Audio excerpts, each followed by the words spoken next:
পঞ্চম শ্রেণীর প্রিয় শিক্ষার্থী সালদার স্যার ইউটিউব চ্যানেল থেকে তোমাদের সবাইকে স্বাগতম। আজকে তোমাদের জন্য আরেকটি নতুন ভিডিও নিয়ে এসেছি।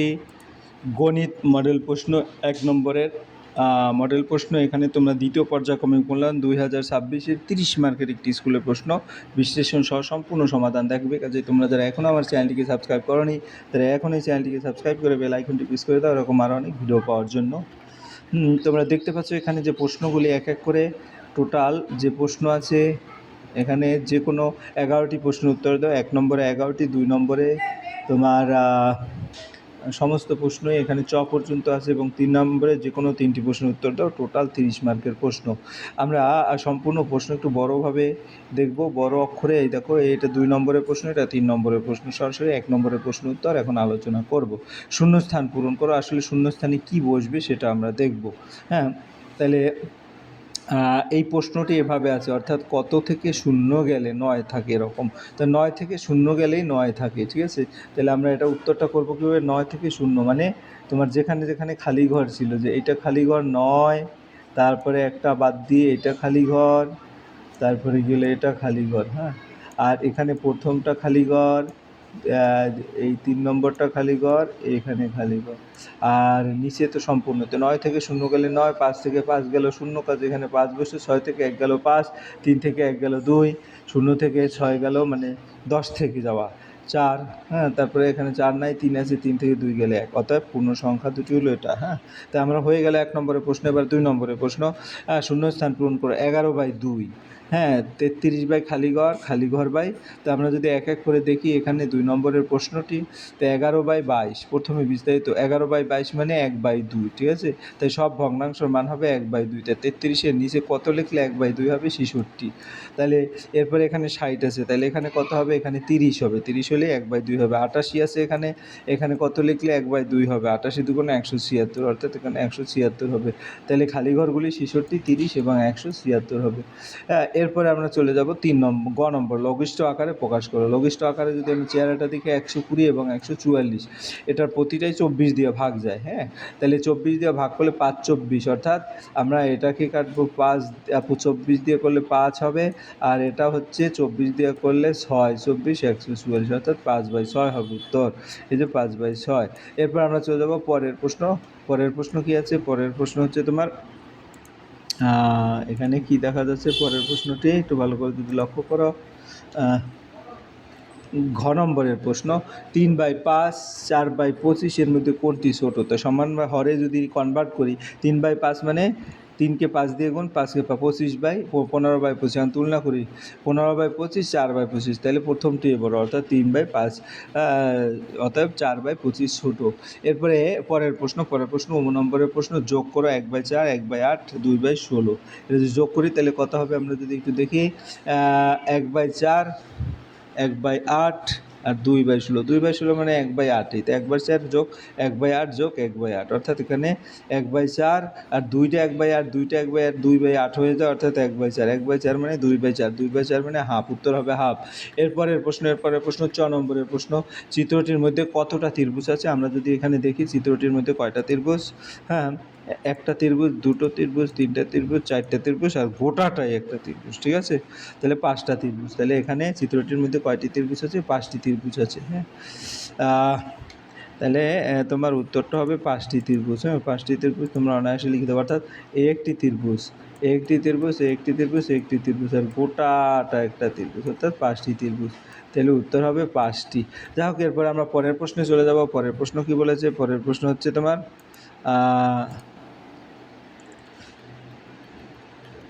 এটা 6 নম্বর, 9/7 একটি ড্যাশ ভগ্নাংশ। যে ভগ্নাংশ লব হরের চেয়ে বড় হয় তাকে অপ্রকৃত ভগ্নাংশ বলে। তাহলে এটা একটা, এখানে 9/7, তাই এটি একটা অপ্রকৃত ভগ্নাংশ।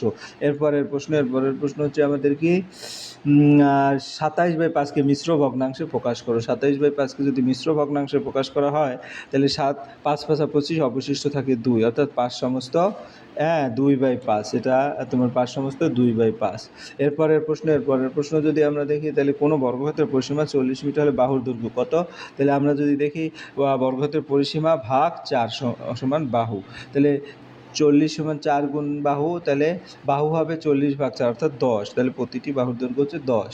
এরপরের প্রশ্ন যদি আমরা দেখি, পরের প্রশ্ন হচ্ছে কি, একটি 10টি সমান ভাগকে 1 ধরলে একটির মান কত? তো 1/10 অর্থাৎ 0.1।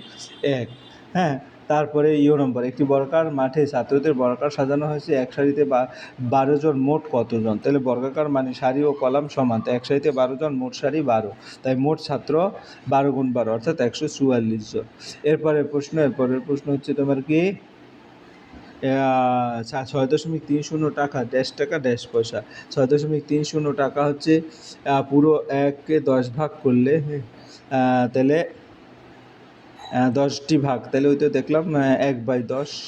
এরপরে যেটা 6 দশমিক, এটার উত্তর কী হবে?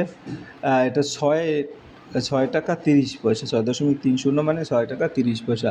এরপরে 2 নম্বরে সূক্ষ্মকোণ এবং স্থূলকোণ কাকে বলে? সূক্ষ্মকোণ যে কোণের মান 90-এর কম তাকে সূক্ষ্মকোণ বলে, যেমন 30, 45, 60। স্থূলকোণ যে কোণের মান 90-এর বেশি কিন্তু 180-র কম তাকে স্থূলকোণ বলে, যেমন 120, 135, 150 ডিগ্রি। তারপরে তোমার খ নম্বর, 2000কে 1000 দিয়ে ভাগ করলে কত হবে? 2000কে 1000 দিয়ে ভাগ করলে 2 হবে। দ্বিতীয় অংশ, 1.003-এ দশমিকের পরে 3টি ঘর থাকে, তাই 1000 3/1000। এরপরের প্রশ্ন বড় থেকে ছোট সাজাও, তাহলে 0.27, 0.73, 0.37। এর মধ্যে সব সংখ্যার পূর্ণ সংখ্যা অংশ 0, তাই দশমিক পরের অংশ তুলনা করে 732, 372, 300, 273, তাহলে এরকম হবে। অর্থাৎ 7 আগে, তারপরে 3, তাই বড় থেকে ছোট হলো 0.732, 0.372, তারপরে 0.273। এরপরের প্রশ্ন হচ্ছে তোমার সরল করো। তো সরল করলে আমাদের ভিতর থেকে হিসাব করি 4/2, এই যে 2 থাকে, 2 2 4, 2 1 3, অর্থাৎ ফার্স্ট ব্র্যাকেটে 3 থাকবে। তারপরে 3/3 1, হ্যাঁ।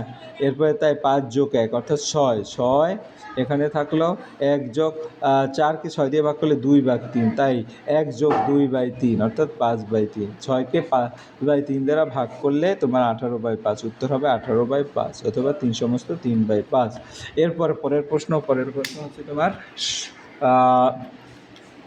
সরল করো, লাস্টের সরল না, 3/5/24 থেকে 1 বিয়োগ। হ্যাঁ, তাহলে এটা যদি দেখি 3/5/24 মানে 3 যোগ 5/24, অর্থাৎ 3/5/24 মানে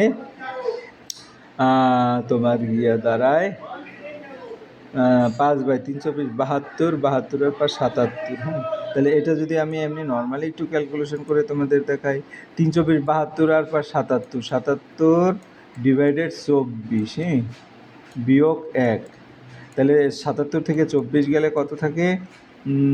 তোমার 3, তারপরে 77 থেকে 24, 5, 53 ডিভাইডেড 24, উত্তর হবে এটা 53 ডিভাইডেড 24, 24 2 48, 2 সমস্ত, এখানে উপরে 5 নিচে 24, এরকম হবে উত্তর, ঠিক আছে। এরপর 2 সমস্ত 5/24, যেটা এখানে আমি দেখিয়ে দিয়েছি। এরপরের প্রশ্নটা কি বলেছে? এরপরের প্রশ্ন হচ্ছে সরল করো। প্রথম বন্ধনী 1/7, 5/7 অর্থাৎ 6/7 হবে প্রথম বন্ধনীতে, এবং দ্বিতীয় বন্ধনীতে 3/5 হবে। তাহলে এখন এই দুটো যদি বিয়োগ করি, 7 এবং 5-এর লসাগু 35, তাহলে 30/35, 21/35, তাহলে 9/35, উত্তর হবে 9/35। এরপর আমরা 3 নম্বরের প্রশ্ন দেখব। 3 নম্বরের প্রশ্ন কি আছে? যে কোনো তিনটি, একটি চৌকোচায় 3/8 লিটার জল ছিল, কিছু পরে 8/25 লিটার জল খরচ হয়েছে, তুমি বালতি করে 5/16 লিটার জল ঢাললে, এখন চৌকোচায় কত লিটার জল আছে? তাহলে আমরা এখানে প্রথম চৌকোচায় জল ছিল 3/8 লিটার, দ্বিতীয় খরচ হয়েছে 8/25 লিটার, পরে ঢালা হয়েছে 5/16 লিটার। এখন জল আছে 3/8 বিয়োগ 8/25 যোগ 5/16, তাহলে 8, 25 এবং 16 লসাগু 400। 400 যদি লসাগু হয়, তাহলে এটা হয় 150/400, 128/400, 125/400। তাহলে হ্যাঁ, তোমার এখানে 150 থেকে 128 গেলে 22 থেকে আর 25, অর্থাৎ 147/400, চূড়ান্ত উত্তর 147/400। এরপরের প্রশ্ন, একটি আয়তক্ষেত্রের দৈর্ঘ্য 25 মিটার এবং প্রস্থ 15 মিটার। হ্যাঁ, তাহলে পুরানো দৈর্ঘ্য 25 মিটার, পুরানো প্রস্থ 15 মিটার, পুরানো পরিসীমা 2 গুণ দৈর্ঘ্য যোগ প্রস্থ অর্থাৎ 80 মিটার। এরপরে আবার প্রত্যেক ধারে 2 মিটার বাড়ানো হয়, নতুন দৈর্ঘ্য 25 যোগ 2 27 মিটার, নতুন প্রস্থ 15 যোগ 2 17 মিটার। হ্যাঁ, তাহলে নতুন পরিসীমা যদি ক্ষেত্রটির প্রত্যেক ধারের দৈর্ঘ্য, অর্থাৎ প্রত্যেক ধারের দৈর্ঘ্য যদি, তাহলে 88 মিটার। হ্যাঁ, তা এক্ষেত্রে তোমার আমি যদি দেখি 25 দুই ধারের ক্ষেত্রে, কারণ একটা আয়তক্ষেত্র আছে, হ্যাঁ, আয়তক্ষেত্র এরকম, এর যদি বাড়ানো হয় তাহলে দুই ধারেই কিন্তু বেড়ে যায়, ঠিক আছে। তাহলে 2 গুণ, তাহলে অর্থাৎ 88 মিটার, কত বেশি 88 বিয়োগ 80 অর্থাৎ 8 মিটার, চূড়ান্ত উত্তর হবে 8 মিটার। এরপরের প্রশ্ন সরল করতে বলেছে, তো 720, হ্যাঁ 720, তো 70/14 মানে 5 অর্থাৎ ফার্স্ট ব্র্যাকেটের কাজ আগে। তারপর 90 যোগ 5 বিয়োগ 64, 95, 31। এখন 31 গুণ 14 434, 36 থেকে 434 বা 398। এখন 720-র সাথে 398 মানে 1118 হবে উত্তর। এরপর আমরা চলে যাবো লাস্ট প্রশ্ন, ঘ নম্বরের প্রশ্ন। 14.08 মিটার লম্বা বাঁশের মোট বাঁশের দৈর্ঘ্য 14.08 মিটার।